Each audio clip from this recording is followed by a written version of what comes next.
From the studios of Staten Island Community Television, you're watching In the Bleachers, the TV show for the world's most passionate sports fans. Hello and happy Columbus Day, everyone. I'm Jamie Hickson, here being joined by a very special guest who also happens to be a very familiar face. It's our dear friend Luis Hernandez. Hernandez, they pronounce it. Well, Luis Hernandez. It's the first name is pronounced in the English way. Luis, thank you so much for joining us, first of all. Oh, thanks for having me. Thank you so much. Thank you so much for joining us. This is a great time to be talking about everything that's going on in sports. Now, in case you're wondering, Eric Rosen took the holiday off so he could spend time with his family. But we do hope that you could still contact us through Facebook, YouTube, Twitter, Instagram, and Snapchat. You can actually see past episodes of the show through YouTube, Facebook, and Twitter. So what do you want to talk about tonight? A lot of things. How about those Yankees, everybody? Yeah, how about those Yankees? Wound up getting through the wild card game, beating the Twins. There was a time when it looked really ugly for them because there was a time when it got ugly for them because Luis Severino, I should say, really got his butt kicked in the first inning so badly that he wouldn't even get out of the first inning. He only got out of it with 1/3 of an inning pitched. But then the Yankees started supplying the power, and the next thing we know, Judge and Didi Gregorius and also Brett Gardner wound up striking some home runs, and the Yankees got a tremendous job from their bullpen, and they wound up advancing to the divisional series round. Now, just so you know, we actually are doing this show with the results of the division series still in doubt. So, let's talk about this division series that they have going on with the Indians. Cleveland, of course, was the best team in the American League this year. They were probably the second best team in all of baseball. And I think for a time, they were the best team in baseball because when you look at the way they just tore through everybody, Yes. They did it with a combination of terrific pitching, specifically with Corey Kluber, and also a really, really dangerous batting order. Do you feel that the Yankees have enough to try and get through them and onto the ALCS? I think we have a lot of offense power. Aaron Judge, Gary Sanchez, we got Todd Frazier, and of course the starting pitching. You know, we got Sonny Gray in the dead run, and of course we have CC and Tanaka following him, and Simeone will have to have a better start than he did 2 days ago against Minnesota, and Sonny Gray will of course have to be like this postseason, like what he was in his Cy Young year 2 years ago with Oakland.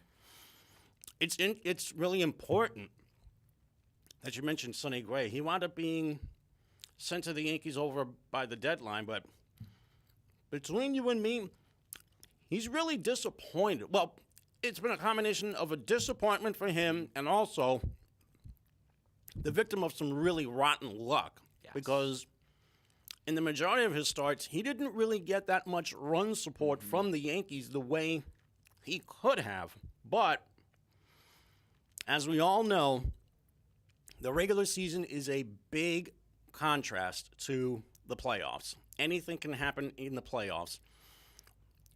When it comes to starting pitching, you can have someone who's had a really disappointing season, and he could wind up being an X factor in postseason, especially in a short series.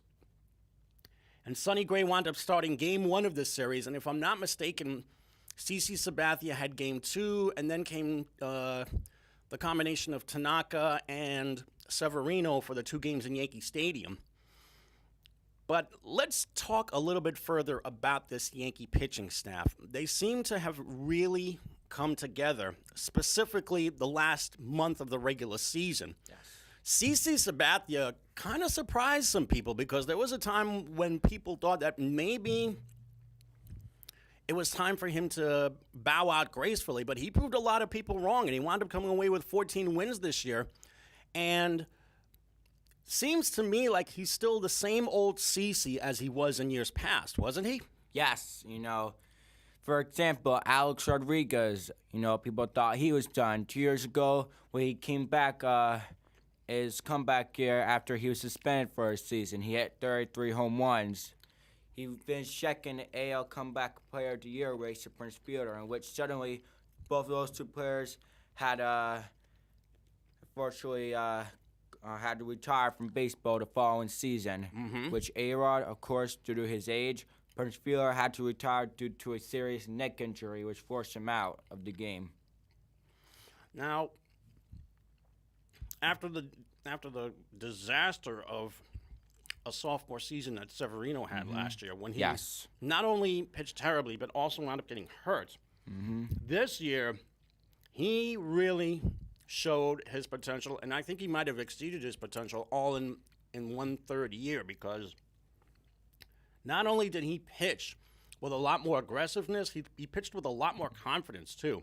And the fact that he throws the ball so hard, it makes it difficult for guys to really combat him. But there is a downside, though. There have been moments where he really got his butt kicked in a few starts. What do you feel Severino needs to do in order for him to give them some length in a ball game? Because keep in mind, the Yankees pitched 8 2/3 innings from their bullpen. Yes. So they're going to have their guys rested for this series. What should Severino specifically do to try and give the Yankees not just a chance in this game, but take them to the next level? Well, if he's gonna pitch in this series, it probably will be Game 4, in which it could be a winner go home series. Like it could be like chance the Yankees are facing elimination. We have a chance to clinch. No matter what, he needs to have a better start, and with that, he's gonna be at home at Yankee Stadium, so he needs to. He was an All-Star this year. He had a big year. He could be he's gonna be in the Cy Young race possibly, and he's gonna be one of the best pitchers in years to come. So we should. It should be interesting to see him his next start. Hopefully, it will be this season. Now let's talk about the bullpen. You look at their bullpen on paper. You have Betances, who slumped really badly near the end of the season. You have Aroldis Chapman, who had his closer role taken away because he was in a deep slump as well. But now it looks like he's gotten his confidence back. He's improved his strength. David Robertson, who they brought back to the Yankees from on the trading deadline, seems like he's really pitching at a really high level. The way he pitched against the Twins, I loved it. He really took his game to a whole nother level that night. And then you have some of the X factors in that bullpen. You have guys like Chad Green, a hard-throwing righty who really surprised some people. You have Chasen Shreve as well. These are guys that can really make a difference in a short series. Now, there was a time when the Yankee bullpen as a whole looked like it might be their real weakness because they blew over 20 saves this season. But this time against a team like the Indians, which has so much power and so much depth and balance in their batting order, we already saw the Indians give the Yankees a lot of problems with a series in Yankee Stadium when they swept 3 in a row, including that doubleheader. What do you feel is the strategy that the Yankee pitching staff, not just the starters, but the bullpen, they need to do in order to combat that Indians batting order? We went 2-5 this year. Last year we were 5-2. So, the bullpen needs to work hard on their strengths. To us, the rotation. Of course, Sonny Gray needs to do good tonight, and then CC, of course, tomorrow needs to show his old self. In which, for Cleveland they have Trevor Bauer starting tonight, and then of course Corey Kluber tomorrow. It's going to be a really tough game, and Carlos Carrasco starting Game 3 against Tanaka, and then possibility if necessary, we'll get Mike Tomlin versus Severino, which Severino can easily win this game. Not just the rotation. their bullpen's good. In which, for example, they have Andrew Miller, who the Yankees trade away next year for a rebuilding part, and that's someone the Yankees have to go against. In which the Yankees during that rebuilding era, they had to they had to let A-Rod and Teixeira retire. They trade Carlos Beltran. They trade Ivan Nova. Of course, they trade Aroldis Chapman for a very good prospect, and then later sign him in the offseason. And yeah, it's not going to be an easy series for the Yankees, but they have the potential to win this series and face Houston or Boston the next week. Here's some food for thought. Let's hypothetically discuss a potential league championship series for the Yanks. Who do you feel is their best matchup, the Astros or the Red Sox? I definitely say the Red Sox. Probably because they know each other so well. That would be so fun. Not only that, but the Yankees kind of sort of had the Red Sox number this year. And you figure that if David Price of the Red Sox comes back 100% healthy, Price has been a rather up and down pitcher against the Yankees in his career. So if he were to start a potential 7-game series or start a game in a potential 7-game series against him, I don't think the Yankees would have any problems sending their guys up to the plate against him. The one guy I worry about, though, is Chris Sale. Chris Sale owned the Yankees in the regular season, and he's been a Cy Young caliber pitcher his entire career, going back to his White Sox days. So you consider Sale, Price, possibly Drew Pomeranz, and there's also that bullpen that they have to consider. Rick Porcello, the Jersey kid as well. He won the Cy Young last year and then had a downfall year this year, of course. This has the potential to be an outstanding ALCS. And this time, as opposed to the previous 3 ALCS meetings between the two, the Red Sox would have the home field advantage. Oh, yes. And also expect a lot of long 4 to 4.5 hour games between the two, because the Yankees and Red Sox always seem to play deep into the night whenever they're squaring off against each other in a 7 o'clock or 8 o'clock game. Everyone's better be prepared to stay up very late for that series, because I will be, of course. By the way, in case you're wondering why I'm eating these pair of bagels over here, I decided to add a little bit of extra flavor into this, for lack of a better word. I'm combining sports talk with the American version of mukbang, which is the Korean form of entertainment in which people literally pay to see other guys eating large plates of food on television. Not only that, but I didn't have any dinner yet, so I figured I'd just have myself a little almuerzo, if you will. I ate a lot before I got here. There's the issue of the other 3 division series that are going on. You mentioned Red Sox and Astros. Red Sox and Astros could make for a very interesting series because when you think about it, you have a Boston squad that seemed to do really well the first year without David Ortiz. They wound up getting they had a lot more balance in their batting order this year with Andrew Benintendi and also the veteran Edgar Renteria, who's now an everyday outfielder. And there's also Xander Bogaerts and Jackie Bradley Jr.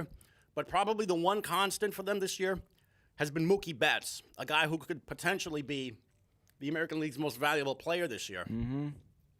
Yeah. And then you have a Houston squad that's got Jose Altuve, right now the best hitter in the American League. George Springer, who supplied a lot of power for them. Evan Gattis, who is a real underdog story for them. And so many other guys. And a really dangerous starting pitching staff with Dallas Keuchel. Yeah, Justin Verlander, you just got last month from Detroit. Verlander, who they practically rescued from the Tigers talk to me at length about this potential series or this 5-game Tonight series. for Game 1, it's gonna be a very big fight. You get Justin Verlander and Chris Sale, who used to meet maybe I would say 4 to 6 times last year during the regular season. Now they're meeting the playoffs. Who do you feel has the upper hand in this series, the Red Sox or the Astros? I would say the Red Sox. They have Chris Sale, David Price, Drew Pomeranz, and Porcello. Despite, sex of fusion, I think the Red Sox have some potential to win. Now, let's shift over to the National League for a little bit. Yes. You got, first off, there was a little controversy all of a sudden because of what happened in the wild card game. Mm-hmm. Supposedly, the Diamondbacks wound up channeling their inner Red Sox and were using an Apple Watch during the game to steal signs. So now Major League Baseball is investigating the whole thing. Mm-hmm. Of course, this will not change what's going to happen in the upcoming division series. When you think about it, it's really interesting seeing the Diamondbacks and the Dodgers go at it in one National League division series. You got a Diamondbacks team that's got 2 slugging stars, Paul Goldschmidt and J.D. Martinez, who they got from the Tigers. And then you have a Dodgers team that's got so many great young players, Cody Bellinger being one of them, and a really good pitching staff that could also be very brittle. As we all know, Clayton Kershaw was hurt the majority of the year. He could have he could have had his best year. He could have maybe won 22 or 25 games if he didn't get hurt. And the Dodgers looked like they were on their way to a record-setting season, but then came that really, really terrible dry spell where they lost 11 in a row. Yep. And now they're practically, I don't want to say limping, but they're going into this series with a couple of guys that are still trying to be on the mend. Who do you feel has the better team going into that series, the D-backs or the Dodgers? Oh, the Dodgers, of course. You got not just that, you Darvish, you got a deadline, you have Clayton Kershaw, you Darvish, Rich Hill, there's also Hyun-Jin Ryu, who's Ryu, and real star. Kenta Maeda. So that's 5 starters who they could choose from, and either way, they would not go any wrong to try and win a game in a short series. One thing that I worry about, though, with the Dodgers, in addition to Kershaw's health, he has been a real disappointment in the playoffs lifetime. He's under 500 for his career. Somewhere down the line, something's got to give. It's critical for Kershaw to come up with a really, really big win in a playoff game down the road. What do you feel is the problem where Kershaw seems to pitch well in the regular season, but in the playoffs he just suddenly self-destructs? I think, he has to be nervous. And, what we've seen from him, the last 2 years in the playoffs, against the Cardinals, against the Mets, and he actually pitched a little better but against the Cubs last year. But, Game 6, when they halfway broken the curse, he didn't do too good. And then suddenly, the Cubs... Well, we'll probably go on to our topic later, of course. The Cubs would go on to break the curse, in which their first World Series in 108 years, and not just not just this series is most of a lot to talk about. Zach Greinke, he opted out of his contract and signed the Diamondbacks, and Arizona, who people expect not really, to be a big disappointment. They wasted one of their top prospects who they got first overall 2 years ago, Dansby Swanson, for a veteran left-hander named Shelby Miller, who, of course, got hurt a lot last year, got hurt in the beginning of the year, and then, was ruled out for the year. Now, who do you feel is going to win that series? I think LA definitely will in 4 games. Dodgers in 4. Now there's the other division series. It's Cubs and Nationals. Of course, we all know the Cubs are the defending champion. Yep. The Nationals have built themselves a really strong team this decade. They've won division titles 4 times in the last 6 seasons, yet they have still not won a playoff series. And when you think about it, the previous couple of times they ran into some better teams, but it's not like they didn't have a chance. I mean, the roster that they have is still good, with Bryce Harper, of course, and Daniel Murphy, and Trey Turner, Ryan Zimmerman, and a really good pitching staff that's got Steven Strasburg and Doug Fister. But for some reason, they just cannot seem to win that big playoff series. Now they're going up against the Cubs, who some might think could go back to the World Series this year. What do you feel the Nationals have to do in order to finally win that one big playoff series? The pitching and Bryce Harper needs to get healthy. He missed almost the last 2 months of the year since he got hurt. And, Daniel Murphy has to be like what he was with the Mets 2 years ago when they made the World Series, but unfortunately lost to Kansas City, which, my friends that were Mets fans kind of like gotten on me, but now, I can get on them now if the Yankees make it. So true. Who do you like to win that series? I would like definitely the Cubs. Well, now that we have touched on baseball, let's talk a little bit about what's going on in football. Oh, yes. Specifically, how the Jets have surprised some people by being the better team in the New York area than the Giants. Oh, yes. Whereas the Jets were a 500 team going into this past weekend against the Browns, the Giants were one of 2 winless teams in the league, along with the opponent that they had this weekend, the Chargers. What has happened to the New York Giants? They haven't played well defensively. Eli hasn't really performed good. Some people are telling me the coach, maybe they need to fire the coach. Odell has been doing well. They have a really big problem on running back. They haven't seemed to have a good running back over the last few years since they had Ahmad Bradshaw. And people thought years ago after they won the Super Bowl, David Wilson would be their guy. Unfortunately, he got hurt and had to retire after 2 years. Yeah. And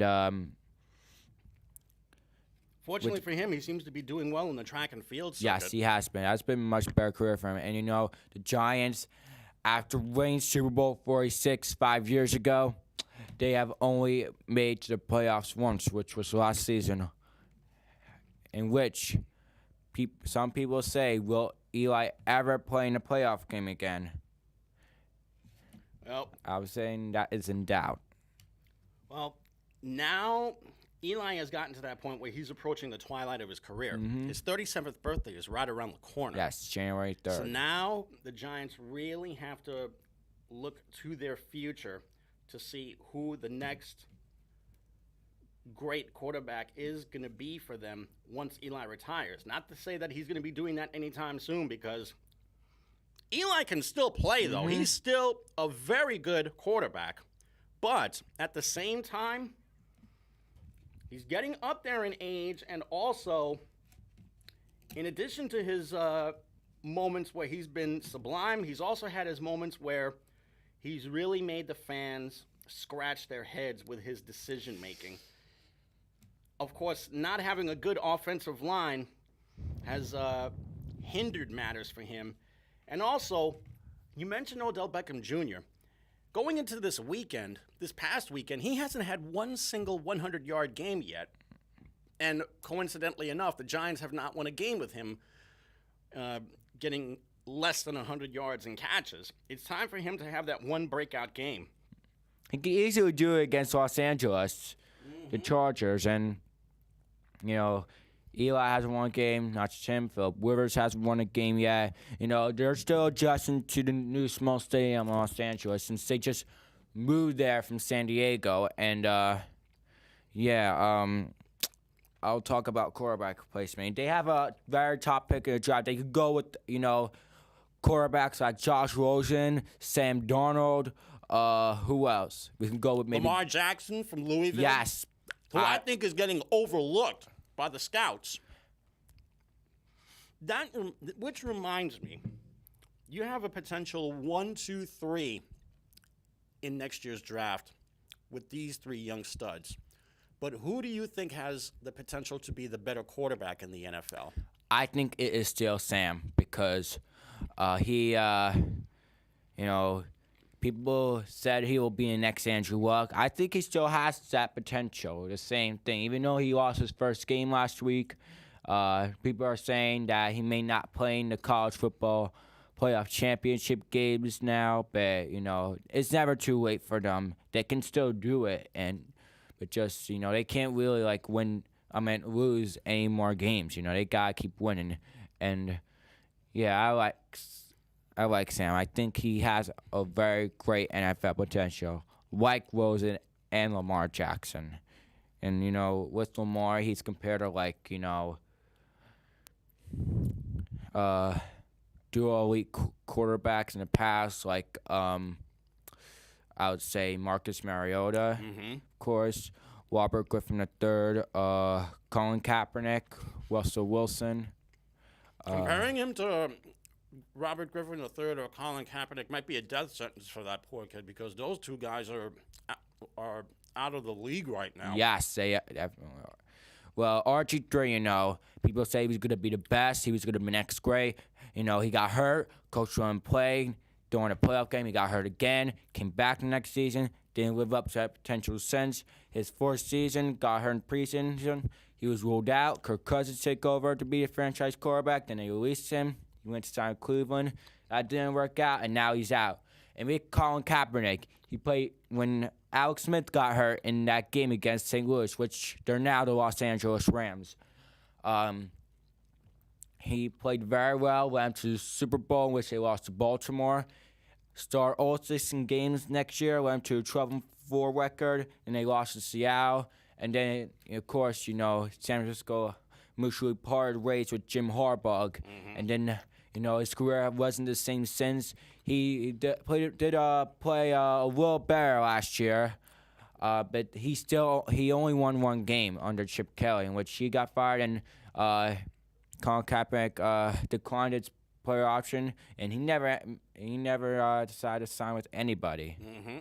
In which it's funny that you mention Sam Darnold in the same breath as Andrew Luck. Finally, Andrew Luck is practicing with the team after missing time because of his shoulder, among other ailments. Do you think that Luck has the chance to get back to the type of play and the type of player that he was before all these injuries started to hinder him? Well, I'm sure he's taking his time, and they are 1-3. They got Jacoby Brissett from the Patriots, which the Patriots had Tom Brady and Jimmy Garoppolo, so that he didn't need to have him. Jacoby Brissett. I think it was better for him to play with another team, and Andrew Luck will have to have a great year. He might have to only lose 2 or 3 games to make the playoffs.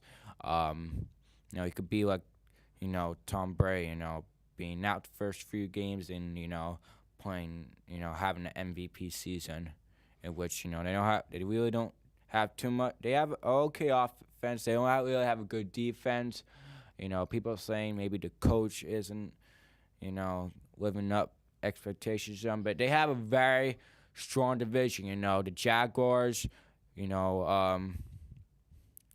Jacksonville's doing okay. I'm surprised a lot of people being where they're at right now, being a 500 team going into the first quarter of the season.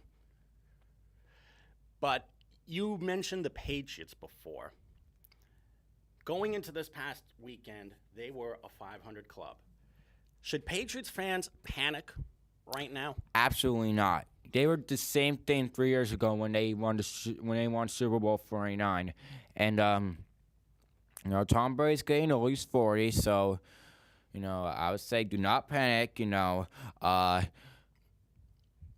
He's playing tonight against Jameis Winston, the Buccaneers, and then he has an easy match. He has an easy schedule coming, and then of course 2 weeks Super Bowl rematch. Super Bowl 51 rematch against Atlanta, and they're gonna have to, if they want to make a bye spot, they have to win at least 10 more games, 9 to 10 more games, and 12-4 would be all right, maybe 13-3, 11-5. Well, it would be maybe not a bye spot, but at least a playoffs division spot. But, I'd like to see him go at least, 14-2, in which you'll have to win the rest of the season to do that. And the Jets, they surprised everybody. Josh McCown has led them to a 2-2 season. At least they don't have Christian Hackenberg or Bryce Petty starting. So much for them tanking the season, huh? Mm-hmm. And, if they, become a 6 or 7 win team, they can be like, what teams were last year, training up for a quarterback. They could do the same thing, in which they may have to give up some draft picks. But, hey, Jets fans, you had a better year than expected. Well, so. They've definitely gotten off to a better start than people expected. Mm-hmm. In your humble opinion, who do you feel is the best player in the NFL right now? I definitely say it's Tom Brady. Yeah, I would agree too. Although the first couple of weeks have not necessarily dictated it, but Tom Brady not only is the best quarterback in the game, he definitely is the best player because he's the most clutch, he is the most accurate, and he's also, right now, the winningest. Yes. Now, as far as what's going on elsewhere in football, specifically what's going on in college football, do you watch college football at all? I do. Well, so far, Alabama seems to be pretty much going according to form, although you could tell that to Nick Saban, and that would not make him happy at all. He always has been a rather grumpy guy, but once again, Alabama is still the number 1 ranked team in the country, and Clemson is still second. At this rate, they've only played barely half the season, but at the same time, those two teams look like they're getting ready for that big matchup in the college football playoff championship game. Yep. Now, who do you feel right now is the best college football player in the game? I think it's Saquon Barkley from Penn State. Yes, he's one of my teammates from last year. She goes there now.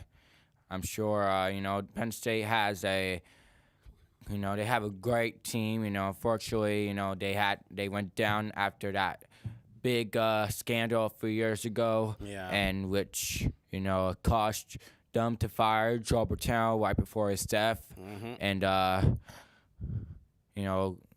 Penn State has Trace McSorley as their quarterback, and they have a decent team. Mason Rudolph, he's a Heisman candidate, but not really. He's not really a top NFL quarterback prospect. You think he needs a little bit more time before he might be considered for the next level, right? Yes, he may need to play. Is he graduating this year? I think he might be either a sophomore or junior. Yeah, he may need to play another year, I would say, and there's a really good crop of players in this year's class. We mentioned Darnold and Rosen and Lamar Jackson. You mentioned Barkley also. There's also Baker Mayfield from Oklahoma who continues to really defy all odds and surprise a lot of people. but for some reason, I just don't see him to be that great of an NFL prospect. Do you think he has a chance to maybe have a little bit of a shelf life in the pros? Well, he can be like, maybe I would say Mitch Trubisky, Paxton Lynch, surprise a lot of people and then move up. And, Mitchell Trubisky, he only started one season in college. He's about to make his first career NFL start on Monday night. Mm-hmm. And Paxton Lynch, I actually, he wasn't really top mention in my head until, I saw him in mock drafts. And, he's not really doing too much good in NFL, but, at least he's, gained that spot with Trevor Siemian and Buck Osweiler, and along with that, Chad Kelly, who was Mr. Irrelevant, in which tore his ACL last year and is missing this season. Yeah. And, Paxton Lynch was, that people say, could be like a term replacement for Peyton Manning, who just retired after they won Super Bowl 50. And I think Baker Mayfield may have, I'll say maybe he'll be like a late first round, maybe early second round. Like maybe a team could draft him like they did with Patrick Mahomes last year. And speaking of Patrick Mahomes, he right now is the backup to Alex Smith on the Chiefs. Alex Smith continues to defy all the critics and lead the Chiefs just a tad closer to maybe being a Super Bowl contender for the first time in forever. What is your opinion of Smith as a quarterback and about what he's done with the Chiefs this season?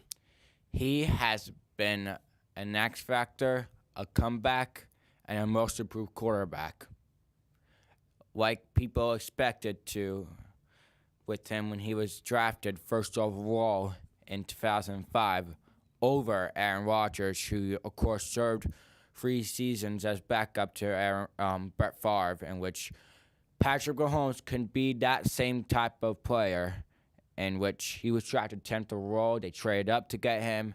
I think that was a good spot for Mahomes. And, once Smith retires or they trade him, he can wheel him on to the next level. And, it's good for him to, start later than now. So that way, he'll have experience. And the same thing, the Bears did the same thing for Trubisky since he only started one full college season. And Houston, did the same thing with Watson. Tom Savage didn't play well at first game. They had him start, and then, he played well. Week 3, he played outstandingly against Tom Brady, but unfortunately, he was outdueled by him. And what about just this week? 5 touchdowns against Marcus Mariota and the Titans. Mm-hmm. They can be back to the playoffs, in which not just the Texans will be back in the playoffs, they'll be back in the playoffs 3 straight seasons with 3 different quarterbacks. 2 years ago, Brian Hoyer. Last year was Buck Osweiler, which they traded Cleveland, and they released him, and he signed back with Denver. And now you get a franchise quarterback. Speaking of quarterbacks, you had dropped the name of Patrick Mahomes before. Just so you know, it's obvious that throwing the ball runs deep in his family because his father happens to be Pat Mahomes Sr., who once pitched for the Mets, among other teams in Major League Baseball. And you know what? Patrick Jr. was a decent Major League Baseball prospect, but he stuck to football, and so far he's done pretty well for himself. I mean, granted, he's only the backup to Alex Smith, but he's got the potential to be a really, really good player in the league.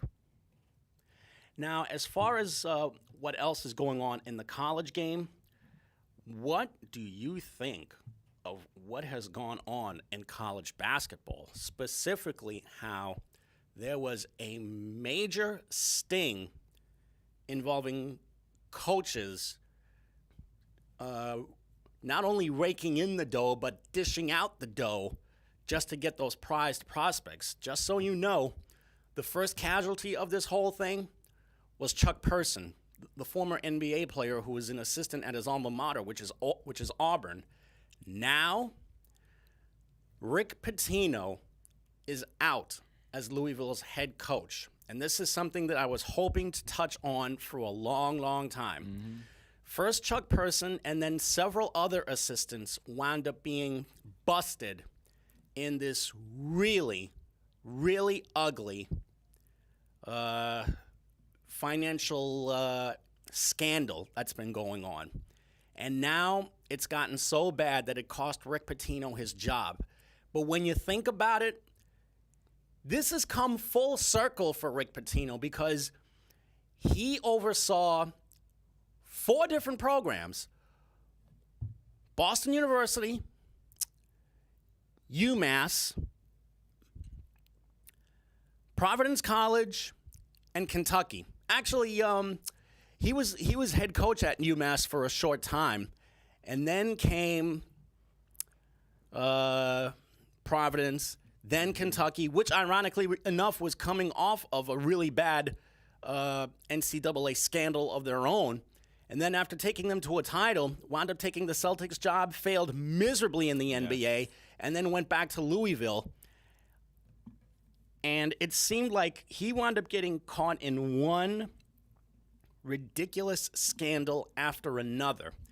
And just to give you an idea how bad this has gotten for him, there was the issue of him not only cheating on his wife, but getting the girl pregnant and then having to cover up the whole thing by paying for an abortion. That's number one. Number two, going back to Chuck Person, there were detailed text messages in which he promised a player, a recruit, $10,000, which wound up being cut down to $5,000.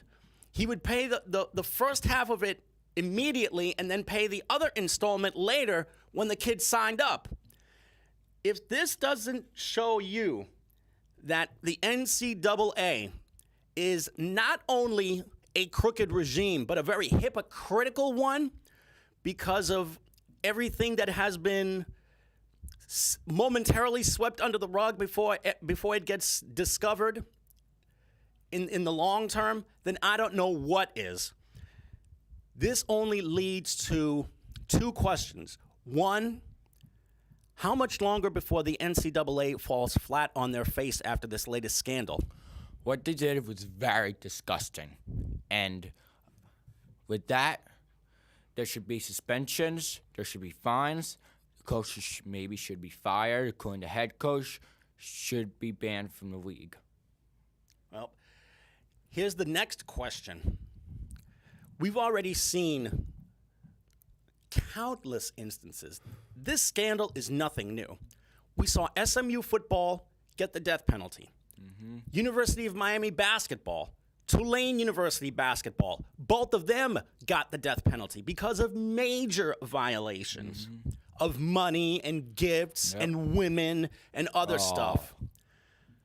Shouldn't it be time for these college athletes to get some kind of salary, but in a proper way, which doesn't involve anything being given out under the table?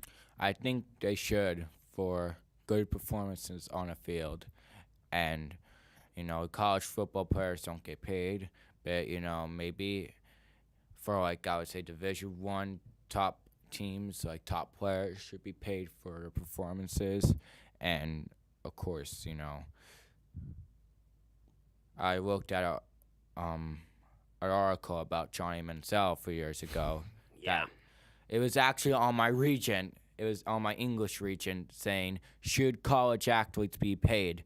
And they mentioned John Manziel a lot about, he didn't get paid for, endorsements, magazines. There was a really good story that ESPN did a few years ago about Michigan's Fab Five that had Chris Webber and Juwan Howard and Jimmy King and Ray Jackson and Jalen Rose.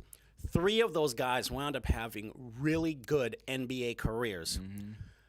There was one moment in the story where Chris Webber was on campus and he saw that his number 2 jersey was being sold in the bookstore. And then he found out that that same jersey was being sold in a sporting goods store just across town. Not once did he ever benefit from his number 2 Michigan jersey being sold in an on-campus bookstore or a sporting goods store across town. Yet, Michigan had their 2 consecutive national championship game teams erased from the record books because of his dealings with a rather shady character, a guy who mysteriously wound up turning up dead later. And because of that, there's no mention of the Fab Five in Michigan's record books anymore. But real Michigan fans know what those guys did for that program, and they did a lot for that program. But how much longer should we see this hypocrisy go on where these coaches can get multi-million-dollar contracts and endorsements, yet the players get nothing? Something's got to give at one of these days. I think, it probably won't be for long, Maybe not just Division I, maybe Division II and III players should be paid. I think, that will help them with a good living for when they need that money. Mm-hmm. And, they really, if they're playing overseas, they need money for transportation, airfare. Yep. Houses or apartments to rent, and if they're gonna come back, to America, at least a lot of times during the year, they get, of course, a passport, in which due to what's going on right now, with they definitely have to be very careful traveling.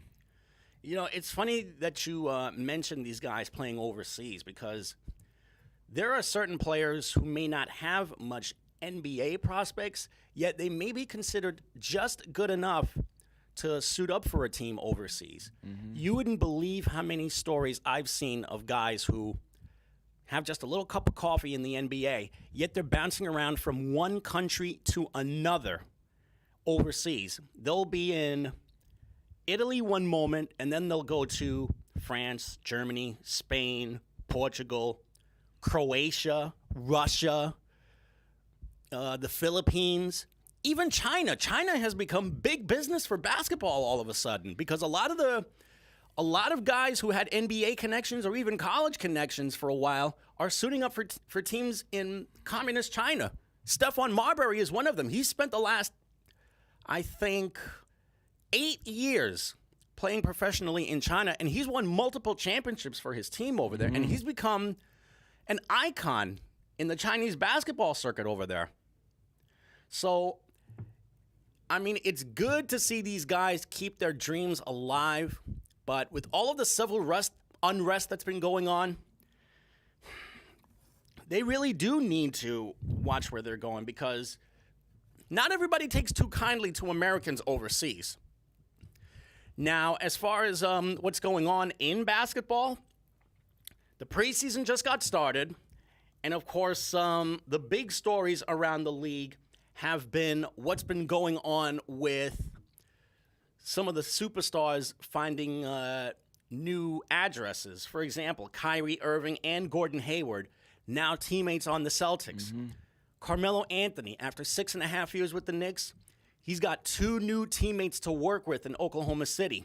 Not just Russell Westbrook, but Paul George also. Chris Paul's found a new home in Houston. He's going to be working with James Harden in the same backcourt. The Lakers continue to build through the draft. And right now, Lonzo Ball continues to be the biggest rookie story of this year's class. And he has not played one single regular season game yet. And there's one reporter who thinks that he is getting more hype now than when Kobe Bryant became a rookie with the Lakers in the late 90s. So let's just see what the kid can do in the big time before we pass judgment on anything. One thing's for certain, though. His father has become more of a superstar than him. Oh, did you hear about what LeVar Ball has done? He has actually taken LiAngelo Ball, his other son. LaMelo Ball, I think. LaMelo Ball, I should say. He's taken LaMelo Ball out of school entirely so he can focus on going to the college game down the road. Seems to me like that's not such a good idea, pulling the kid out of school just to have him work on his game. I mean, what's wrong with him working his game with his basketball team in Chino Hills, California? He could do that in practice. He could do it in a game. He's not going to see a lot of his friends anymore from high school, I don't know. I think maybe that was not a good decision LeVar made. He should have let him stay in high school, focus on schoolwork and, his basketball skills in school. No matter what, he's still going to have a great, basketball career one day. And he's only 16, too. Mm-hmm. Who's to say that the kid's not going to suffer a debilitating injury that's going to ruin his prospects? So, just to reiterate, the Ball family, by the way, they have their own endorsement company now, Big Baller brand. And they've already released a sneaker, which is also called Big Baller brand. There's Lonzo first. There's also LiAngelo. And their third son, LaMelo. Which is LaMelo. If I'm not mistaken, I think LiAngelo is supposed to be suiting up for UCLA this year, whereas he's my age. Whereas LaMelo is another couple of years away from going to the big time. But how do you see Lonzo doing his first year in the NBA after just 1 year at UCLA? I think he's going to have a great potential, He'll have time at point guard since, the Lakers trade D'Angelo Russell to Brooklyn for, along with Timothy Mozgov for Brook Lopez, and a pick which they got Kyle Kuzma, and we have Brandon Ingram, who they hope he can have a better year, and they signed to a 1-year contract, Contavious Caldwell-Pope, and I would imagine a team with Lonzo and Kobe, they would be maybe a top 5 team right now, if they had not just 2 of them, but they had LeBron as well. That would be something to talk about, in which there could be potential. LeBron leaves Cleveland again, goes to the Lakers or another team, but maybe in 2 or 4 years, he comes back to Cleveland for the second time to finish his career with them. Is it me, or have the best players in the game all gone to the Western Conference now? Think about it. There's the Warriors, the defending champions. There's the Rockets, who now have Chris Paul and James Harden, a potentially explosive backcourt. Oklahoma City, which has their own big 3 now. Yep. Russell Westbrook, Carmelo Anthony, and Paul George. The Spurs, who are still dangerous. The Lakers potentially might be able to make some headway, although with all of the young players they have, I still say that they have maybe another couple of years before they can be really taken seriously. So right now, you have maybe 5 teams to watch out for out west. I'm not giving up on the Clippers yet, because even though they traded away Paul to the Rockets, they also got in a really good shooter, Danilo Gallinari, to team up with Blake Griffin and DeAndre Jordan. So when you think about it, not only is the scoring potential there, but they also added a lot more height to their front line. You've got Griffin, who's 6'10", Gallinari, who's close to 7 feet, Jordan, who's 7'1". So they're not going to be necessarily great defensively, but at least they can try and protect the rim a little bit. Of course, Jordan is the better defender of the 3. As far as what's going on elsewhere, maybe Sacramento might be able to surprise some people, because they had a pretty busy offseason of their own. signing Zach Randolph and Vince Carter, picking a couple of guys in the draft as well. De'Aaron Fox, who I think is going to be a star in this game. So that's potentially 6 dangerous teams out west that are really going to overwhelm the guys in the East. And speaking of the East, LeBron now has his buddy Dwayne Wade back to work with him again on the Cavaliers. In addition to having Isaiah Thomas, who's hurt, Jay Crowder, who's a beast defensively. So far, I think the Cavaliers have kind of sort of snuck up on some people, which is saying a lot considering they've made 3 consecutive finals. But I think Dwayne Wade has a little bit something left in the tank where he can take the Cavs to that next level, being the championship. And you forgot to mention Derrick Rose. Of course, Derrick Rose. Tell you one thing. He signed with Cleveland to make sure he gets his career back in shape. He can go on to have a big contract the next season. Him and D Rose in the same D-Rose and D-Wade in the same backcourt has the potential to be really, really dangerous. Yes. As far as what's going on elsewhere in the East, we mentioned the Celtics. Now they have the best player, but does it necessarily make them the best team? I mean, Irving is going to make them so much better in the backcourt, but what does that say for the other guys on the Celtics? Gordon Hayward's going to give them more scoring. Irving is a really good breakdown type of point guard, but he really needs to learn how to involve his teammates a little bit more.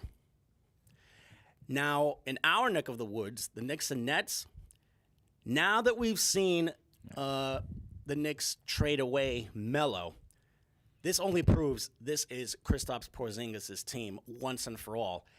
And that's another team that had a really busy offseason, bringing in Enes Kanter and Doug McDermott. You drafted Frank Ntilikina from France, in which I believe Phil Jackson should have gotten Dennis Jr. I think he is a much better choice than that young point guard from France. Yeah, well, they drafted him because of his defensive potential, though.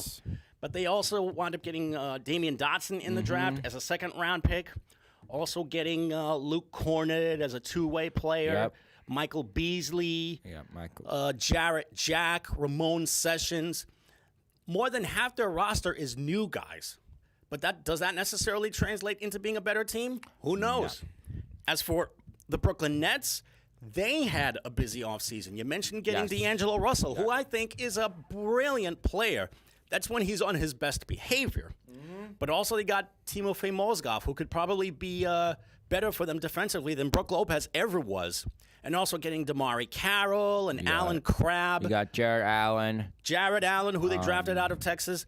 Potentially, the Brooklyn Nets, not to say that they're going to complete a total flop, but down the road, if they build with some of these young players, maybe, just maybe, they might be able to sneak by some people. As far as the rest of the East, I think Washington is going to get better. Toronto is still going to be dangerous. But after that, take your choice. Yes. Well, we're coming up on 40 seconds left, so we're going to bid you adieu, folks. Lewis, thank you. Yes, thank you so much once again. No problem. And shout out to my Cougars, all the athletes, and my high school football team, lacrosse team, boys and girls, basketball teams. I love you all. And, of course, my cheer team. We're hoping we have a great season this spring with the lacrosse teams, still with football, and, of course, basketball in the winter season as well. So for everyone here, for Lewis, I'm Jamie. Good night, everyone. Bye, guys. It's great seeing y'all on TV.